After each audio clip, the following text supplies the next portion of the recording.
যারা নবীকে ভালোবাসবে তাদের কোনো প্রয়োজন নেই আব্রাহাম লিঙ্কনের তরিকা, কার্ল মার্কসের তরিকা, লেনিনের তরিকা দিয়ে ইসলাম কায়েম করার স্বপ্ন দেখা। আলোচ্য বিষয় রাসূলুল্লাহ সাল্লাল্লাহু আলাইহি ওয়াসাল্লামের মক্কি জীবন, দাওয়াতের পদ্ধতি, প্রতিবন্ধকতা। বিষয়টি অত্যন্ত গুরুত্বপূর্ণ। আমরা যারা ইসলামের দাওয়াতের কাজ করি, আমাদের প্রথম মনে রাখতে হবে আমাদের লক্ষ্য কি, উদ্দেশ্য কি, আমাদের পরিচয় কি। রাসূল সাল্লাল্লাহু আলাইহি ওয়াসাল্লামের ভিতরেই রয়েছে আমাদের আদর্শ। এটা কোরআন স্পষ্ট করে দিয়েছে। সুতরাং জানতে হবে রাসূলের মিশনটা কি। কোরআনে আল্লাহ রাব্বুল আলামিন একটা কথা তিনবার উল্লেখ করেছেন, অথচ বেশিরভাগ মানুষ সে বিষয়ে গাফেল। যদি বলা হয় এক বাক্যে উত্তর দাও, আল্লাহ তাআলা তার রাসূলকে দুনিয়াতে হেদায়েত এবং কোরআন দিয়ে কেন পাঠালেন, এক কথায় উত্তর, আল্লাহ তাআলা তার রাসূলকে হেদায়েত এবং কোরআন দিয়ে কেন পাঠালেন। দেখা যাবে যে এক একজন এক এক উত্তর দিচ্ছেন, অথচ বিষয়টি কোরআনে বলা আছে। একটা পাগলকে যদি জিজ্ঞেস করা হয় রাস্তায় হাঁটছে, কেন হাঁটছো জানি না, কোথায় যাচ্ছ তাও জানি না, পাগলের যে ভূমিকা, আমার মনে হয় আজকে মুসলিম উম্মার বেশিরভাগ লোকদের অবস্থা সেরকম। তারা জানে না যে কি করবে, কিভাবে করবে। অথচ বিষয়টি আল্লাহ তাআলা কোরআনের সূরা তাওবার 33 নম্বর সূরার 9 নম্বর সূরার 33 নম্বর আয়াত, সূরা ফাতর 28 নম্বর আয়াত এবং সূরা সফের 9 নম্বর আয়াতে ক্লিয়ার করে দিয়েছেন, ওয়াল্লাযী আরসালা রাসূলাহু বিল হুদা ওয়া দীনিল হক লিইয়ুযহিরাহু আলাদ দীন কুল্লিহি। তিনি আল্লাহ, যিনি তার রাসূলকে হেদায়েত এবং দ্বীনে হক দিয়ে প্রেরণ করেছেন, যাতে করে তিনি আল্লাহর দ্বীনে হকটাকে অন্য সকল দ্বীনে বাতিলের উপরে বিজয়ী করতে পারেন। একজন মুমিন যদি সত্যিকার অর্থে সে রাসূলকে ভালোবাসে, তার জন্য আল্লাহ জানিয়ে দিয়েছেন, কুল হাযিহি সাবিলি আদউ ইলাল্লাহি, বলো এটাই হচ্ছে আমার রাস্তা, আমি আল্লাহর দিকে মানুষকে আহ্বান করব। আলা বাসীরা, জেনে বুঝে আমার কাজ কি, সেই কাজ করার ধরন কি, পদ্ধতি কি, এই কাজ করতে গেলে বাধা কি আসবে, এই সবগুলো জেনে বুঝে করার নাম হচ্ছে আলা বাসীরা। আলা বাসীরা এটা অত্যন্ত গুরুত্বপূর্ণ শব্দ কোরআনের। এরপরে বলেছেন আনা ওয়া মান ইত্তাবাআনি, এটা আমার কাজ, আমাকে যারা ভালোবাসবে, অনুসরণ করবে তাদের কাজ। সুতরাং আমাদের কাজ কি, আল্লাহ রাব্বুল আলামিন স্পষ্ট করে বলে দিয়েছেন, বলো হে নবী, এটা তোমার কাজ এবং তোমার অনুসারীদের কাজ। সুতরাং যারা নবীকে ভালোবাসবে তাদের কোনো প্রয়োজন নেই আব্রাহাম লিঙ্কনের তরিকা, কার্ল মার্কসের তরিকা, লেনিনের তরিকা দিয়ে ইসলাম কায়েম করার স্বপ্ন দেখা। এ তো হচ্ছে সেই নামুস, জিবরিলকে হিব্রু ভাষায় নামুস বলা হতো। এ তো হচ্ছে সেই নামুস যে মুসার কাছে আগমন করত ওহী নিয়ে, আল্লাহর বাণী নিয়ে। এরপরে যে কথাগুলো ওরাকা বিন নওফাল বলেছিল, প্রত্যেকটা মানুষকে আলা বাসীরার জন্য জেনে বুঝে পড়তে হবে। বলেছিল, ইয়া লাইতানি কুনতু জাযান, হায় আফসোস আমি যদি ওই সময় তাগড়া যুবক থাকতাম। ইয ইউখরিজুকা কওমুকা, যখন তোমার কওম, তোমার সম্প্রদায় তোমাকে দেশ থেকে বের করে দিবে। ইয়া লাইতানি আকুনু হাইয়ান, হায় আমি যদি ওই সময় জীবিত থাকতাম। আনসুরুকা নাসরান মুআজ্জারা, আমি তোমাকে সর্বাত্মক সাহায্য করতাম। কে বলছিল? Waraqa bin Nawfal. তখনও কোনো বাধা দূরের নেই, তখনও তিনি আল আমিন। সে সময় তিনি বলে দিলেন, যখন তোমার জাতি তোমাকে বের করে দিবে। আল্লাহর নবী আশ্চর্য হয়ে গেলেন, আওয়া মুখরিজিয়াহুম, আমাকে বের করে দেওয়া হবে, অথচ তারা আমাকে ভালোবাসে, আমাকে আল আমিন খেতাব দিয়েছে, আমার কথায় তারা উঠা বসা করে, তারা কি আমাকে বের করে দিবে? এবারে ওয়ারাকা বিন নাওফাল খোলাসা করে দিলেন, তুমি যা নিয়ে এসেছো, মা যা আবি মিসলিমা জিতা, তুমি যা নিয়ে আগমন করেছো এই জিনিস দুনিয়াতে যে কেহ নিয়ে আগমন করেছে ইল্লা উদিয়া, তার সঙ্গে তার জাতি চরম শত্রুতা পোষণ করেছে, তাকে হত্যার চক্রান্ত করেছে, তাকে বের করে দিয়েছে, তাকে বন্দী করেছে। তোমার বেলায়ও তার ব্যতিক্রম হবে না। ওয়ারাকা বিন নাওফাল কয়েকদিন পরে মরে গেছেন ঠিকই, কিন্তু তার কথাগুলো বাস্তবায়ন হয়েছে কিনা? তাহলে কি ওয়ারাকা বিন নাওফাল গায়েব জানতো? গায়েব জানতো না, বরং অভিজ্ঞতা বলে এটাকে। তার মানে হচ্ছে যুগে যুগে যারা হকের আওয়াজ তুলেছে, সত্য দিন প্রচার করেছে, তাদের সঙ্গে তাদের জাতির বিরোধ রয়েছে, যুদ্ধ হয়েছে, কতল হয়েছে, মারামারি হয়েছে। কিয়ামত পর্যন্ত যারা দিনের পথে থাকবে, নবীদের পথে থাকবে, হকের পথে থাকবে, কোরআনের পথে থাকবে, সুন্নাহর পথে থাকবে, সাহাবায়ে কেরামদের পথে থাকবে, বদরের পথে থাকবে, উহুদের পথে থাকবে, খন্দকের পথে থাকবে, মক্কা বিজয়ের পথে থাকবে, তাদের সঙ্গে বাতিলের যুদ্ধ চলতেই থাকবে। আল্লাহর নবী নবুয়ত প্রাপ্ত হলেন, ৩ বছর গোপনে গোপনে দাওয়াত চলল। এরপরে আল্লাহর পক্ষ থেকে নির্দেশ জারি হলো, ফাসদা বিমা তুমার ওয়া আরিদ আনিল মুশরিকিন। আপনি আল্লাহর পক্ষ থেকে যা আদিষ্ট হয়েছেন প্রকাশ্যে ঘোষণা করুন, মুশরিকদের দিকে ভ্রুক্ষেপ করবেন না। কে বাধা দিল, কে হুমকি দিল, আপনি সেদিকে কোনো ভ্রুক্ষেপ করবেন না। আল্লাহ আপনাকে সাহায্য করবেন। আল্লাহু ইয়াসিমুকা মিনান নাস। মানুষের চক্রান্ত, ষড়যন্ত্র, হামলা থেকে রক্ষা করার দায়িত্ব আল্লাহ নিজে দায়িত্ব গ্রহণ করেছে। সাফা পাহাড়ে উঠলেন, সকালবেলা ডাক দিলেন, ইয়া সাবাহা। আরবের নিয়ম ছিল সকালবেলা দূর থেকে কোনো সেনাদল, কোনো যোদ্ধাদের আক্রমণ দেখলে এরকম আওয়াজ দেওয়া হতো, সবাই জড়ো হয়ে যেত। আল্লাহর নবী সে কৌশল অবলম্বন করে সকালবেলা সাফা পাহাড়কে ডাক দেন, ইয়া সাবাহা, সকালের বিপদ। সব নেতারা জড়ো হয়ে গেল।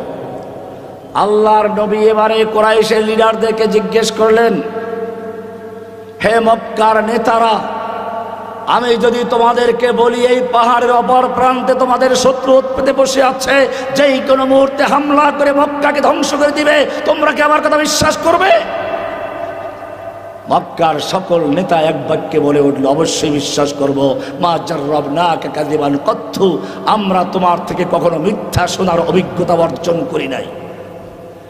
এবারে আল্লাহর নবী বললেন, ইয়া মাশারাল কুরাইশ, ওহে কুরাইশের লিডাররা শুনে রেখো, লাউ কুলতুম কালিমাতান ওয়াহিদাতান, যদি একটা কথা মেনে নিতে পারো, একটা কথা বিশ্বাস করতে পারো, একটা কথাকে মনে প্রাণে স্থান দিতে পারো, তামলিকুনা বিহাল আরব, তার মাধ্যমে তোমরা গোটা আরব দেশের মালিক বনে যাবে। ওয়া তাদিনু লাকুমুল আজম, অনারব বিশ্ব তোমাদের দিন গ্রহণ করবে, আর অনারব বিশ্ব তোমাদের ধর্ম গ্রহণ করে তোমাদের অধীনস্থ হয়ে যাবে।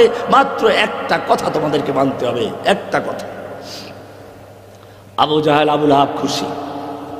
আবু জাহাল দাঁড়িয়ে বলল, ওয়ালাউ বিআশারা, যে কথা মানলে গোটা আরব দেশের মালিক হয়ে যাব আমরা, যেই কথা বললে পরে আমরা অনারব বিশ্ব আমাদের ধর্ম, আমাদের দিন গ্রহণ করবে, এরকম একটা না 10টা বলে আমরা শুনতে রাজি আছি। আল্লাহর নবী তখন সেই এক বাক্য ছেড়ে দিলেন, ইয়া আইয়ুহান নাস, ইয়া আইয়ুহান নাস, ওহে বিশ্ববাসী। এখন আর মক্কাবাসী নেই। কিয়ামত পর্যন্ত দুনিয়াতে যত মানুষ আগমন করবে এবং যত মানুষ ওই সময় দুনিয়ার বিভিন্ন প্রান্তে ছিল, সমস্ত মানুষকে উদ্দেশ্য করে আল্লাহর নবী সেদিন বলেছিলেন, ইয়া আইয়ুহান নাস, ওহে বিশ্ববাসী, সেই একটি কথা হচ্ছে লা কুলু লা ইলাহা ইল্লাল্লাহ, বলো লা ইলাহা ইল্লাল্লাহ ওয়াহদাহু, তোমরা এক আল্লাহর ইবাদত করবে, দাসত্ব করবে, গোলামি করবে। ওয়া তাখলাউনা মা তা'বুদুনা মিন দুনিহি, আল্লাহর পরিবর্তে যাদের ইবাদত করছো, যাদের হুকুম মেনে চলছো, যাদের পূজা করছো, যাদের আদর্শ মেনে চলছো, সবগুলো বর্জন করতে হবে। এই হলো সেই একটা কথা। সঙ্গে সঙ্গে মজলিসের রূপ পাল্টে গেল। যে লোকগুলো এক মুহূর্ত আগে বলেছিল তোমার কথা শুনতে রাজি আছি, মানতে রাজি আছি, তারা চরম বিরোধী হয়ে দাঁড়িয়ে গেল। আল্লাহর নবীকে মারতে উদ্যত হলো। আবু লাহাব দুহাত উঁচু করে বিরোধিতা করতে শুরু করলো। আবু জাহেলরা গাধার মতো লাফাতে শুরু করলো। আল্লাহর নবীর সামান্য মেহমানদারি আয়োজন ছিল, তাও লণ্ডভণ্ড করে দিল। নবী মনক্ষুণ্ণ হয়ে চলে গেলেন। সান্ত্বনা দেওয়ার মতো কোনো লোক পক্ষে নেই। একজন পক্ষে ছিলেন যিনি তাকে দায়িত্ব দিয়েছেন। তিনি আয়াত নাজিল করলেন তাব্বাত ইয়াদা আবি লাহাবি ওয়া তাব্বা মা আগনা আনহু মালুহু ওয়া মা কাসাব। কি ছিল সেই এক বাক্যের ভিতরে, যেটা শোনা মাত্র দীর্ঘদিনের হিতাকাঙ্ক্ষী সব বন্ধুরা সব দুশ্মন হয়ে গেল। যারা এতদিন পর্যন্ত তার কথায় জীবন দিতে প্রস্তুত ছিল, এখন তারা তার জীবন নেওয়ার জন্য প্রস্তুত হলো। কি ছিল সেই লা ইলাহা ইল্লাল্লাহর ভিতরে? আলা বাসীরা, বুঝে শুনে এই কালেমা পড়তে হবে, এই কালেমার সাক্ষী দিতে হবে। আজকে যদি জিজ্ঞেস করা হয় উম্মার কিরিমদেরকে, আলেমদেরকেও যদি জিজ্ঞেস করা হয় বলো সবচেয়ে বড় সাক্ষ্য কোনটি, কয়জন উত্তর দিতে পারবে? অথচ কোরআনে পরিষ্কার বলা আছে কুল আইয়ু শাইইন আকবারু শাহাদা, বলো সবচেয়ে বড় সাক্ষ্য কোনটি? সেই সাক্ষ্য হচ্ছে লা ইলাহা ইল্লাল্লাহ সাক্ষ্য। যদি প্রশ্ন করি এমন কোন সাক্ষ্য আছে যা আল্লাহ নিজে দিয়েছেন, ফেরেশতারা দিয়েছে, উত্তর কি হবে? কোরআনে বলছে শাহিদাল্লাহু, শাহিদাল্লাহু, আল্লাহ সাক্ষ্য দিয়েছেন আন্নাহু লা ইলাহা ইল্লা হুয়া, এ লা ইলাহা ইল্লাল্লাহর সাক্ষী আল্লাহ দিয়েছেন, ওয়াল মালায়েকাতু, ফেরেশতা দিয়েছেন, ওয়া উলুল ইলমে, উলুল ইলমরা দিয়েছেন। আল্লাহ নিজে যে সাক্ষ্য দিয়েছেন সেই সাক্ষ্য কত গুরুত্বপূর্ণ। এই সাক্ষ্য এমন গুরুত্বপূর্ণ, এই সাক্ষ্য ছাড়া আযান হয় না। আশহাদু আল্লা ইলাহা ইল্লাল্লাহ না বললে তোমার আযান হবে না। আশহাদু আল্লা ইলাহা ইল্লাল্লাহ না বললে তোমার ইকামত হবে না। আশহাদু আল্লা ইলাহা ইল্লাল্লাহ তোমার খুতবা হবে না। আশহাদু আল্লা ইলাহা ইল্লাল্লাহ না বললে তোমার ইসলাম কবুল করা হবে না। কেন? লা ইলাহা ইল্লাল্লাহর মধ্যে রয়েছে সেই মূল কথা। এই দাওয়াত অনেকেই দেয়। কেউ লা ইলাহা ইল্লাল্লাহর অর্থ বুঝলো পীর মুরিদি শিরিক, মাজার দরগা শিরিক, এমনকি মাযহাব মানাও নাকি শিরিক। মাযহাবের বিষয়টা শিরিকের সাথে জড়িত না, এটা ফিকহি মাসআলার সাথে জড়িত। মাসলাগত ইখতিলাফ সাহাবীদের যুগেও ছিল, এখনো আছে, কিয়ামত পর্যন্ত থাকবে। এগুলো ভিন্ন বিষয়। এসব নিয়ে তাদের অনেক বাড়াবাড়ি আছে, কিন্তু যখন বলা হয় আল্লাহর আইন বাতিল করে বিকল্প আইন তৈরি করা শিরিক, আল্লাহর বিধান দিয়ে বিচার ফয়সালা না করে অন্য বিধানে বিচার করা শিরিক, আল্লাহর দেওয়া মদ হারাম, এটাকে লাইসেন্স দিয়ে বৈধ করা হারাম, আল্লাহর দেওয়া সুদ হারাম, এটা যদি লাইসেন্স দেয় হালাল করে তারা কাফির হয়ে যায়। আল্লাহ রাব্বুল আলামিন সম্পদ বন্টন করেছেন একভাবে, এটার বিরুদ্ধে করলে সে কাফের হয়ে যায়। আল্লাহর কোনো আইনকে যদি কোনো ব্যক্তি হালালকে হারাম অথবা হারামকে হালাল মনে করে সে কাফের হয়ে যায়। রাস্তার মোড়ে মোড়ে মূর্তি বানালে, তার সামনে দাঁড়িয়ে সেলুট দিলে সে মুশরিক হয়ে যায়। শহীদ মিনারের সামনে গিয়ে নীরবে দাঁড়িয়ে থাকলে সে মুশরিক হয়ে যায়। আগুনকে সেলুট দিলে সে মুশরিক হয়ে যায়। আল্লাহর সংবিধানের পরিবর্তে সংবিধান তৈরি করলে সেও মুশরিক হয়ে যায়। এই ব্যাপারে তাদের কোনো কথা নেই। আমি এটাকে বলি, একটা হচ্ছে এমন কিছু শিরিক সমাজে আছে যা গরিবরা পালন করে, ধর্মীয় শিরিক, এগুলো নিয়ে অনেককে সোচ্চার হতে দেখা যায়।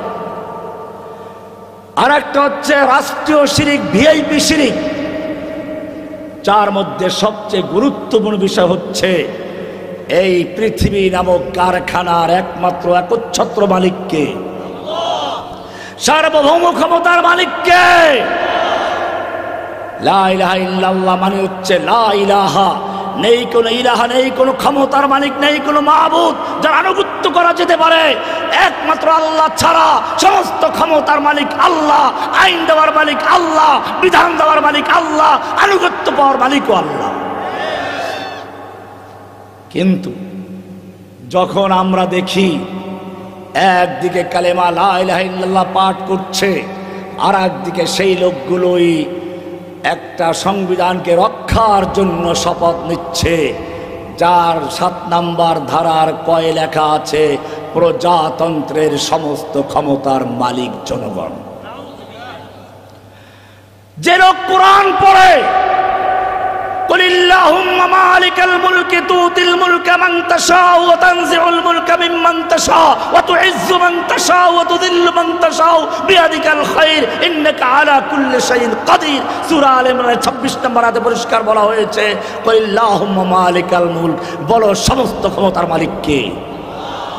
তুতিল মুলকা মান তাশাউ, তুমি যাকে ইচ্ছা তাকে ক্ষমতা দান করো। ওয়া তানজিউল মুলকা মিম্মান তাশাউ, আর যার থেকে ইচ্ছা ক্ষমতা ছিনিয়ে নাও। তাকে রান্না করা খাবার খেতে দাও না, একটা বক্তব্য রেকর্ড করার সুযোগটাও দাও না। ওয়া তানজিউল মুলকা মিম্মান তাশা, সব কিছু ফেলে রেখে তাকে হেলিকপ্টার ভাড়া করে তার ব্রিফকেস নিয়ে তাকে দিল্লি পালাতে হয়। ওয়া তানজিউল মুলকা মিম্মান তাশা ওয়া তুইজ্জু মান তাশাউ, তুমি যাকে ইজ্জত দাও, তুমি যাকে ইচ্ছে করে ইজ্জত দান করো। ওরা চেয়েছিল আমাদেরকে বন্দি করে, হাতে হ্যান্ডকাপ লাগিয়ে, মাথায় হেলমেট পরে, পায়ে বেড়ি লাগিয়ে, গায়ে বুলেট প্রুফ জ্যাকেট লাগিয়ে দুনিয়ার সামনে অপমান করার জন্য। কিন্তু আর দুনিয়া দেখেছে আমাদের যখন কোর্টে তোলা হতো এইরকম অবস্থায়, তখন মানুষ আমাদের সালাম করত, পারলে কিছু হাদিয়া তোফা দেওয়ার চেষ্টা করত।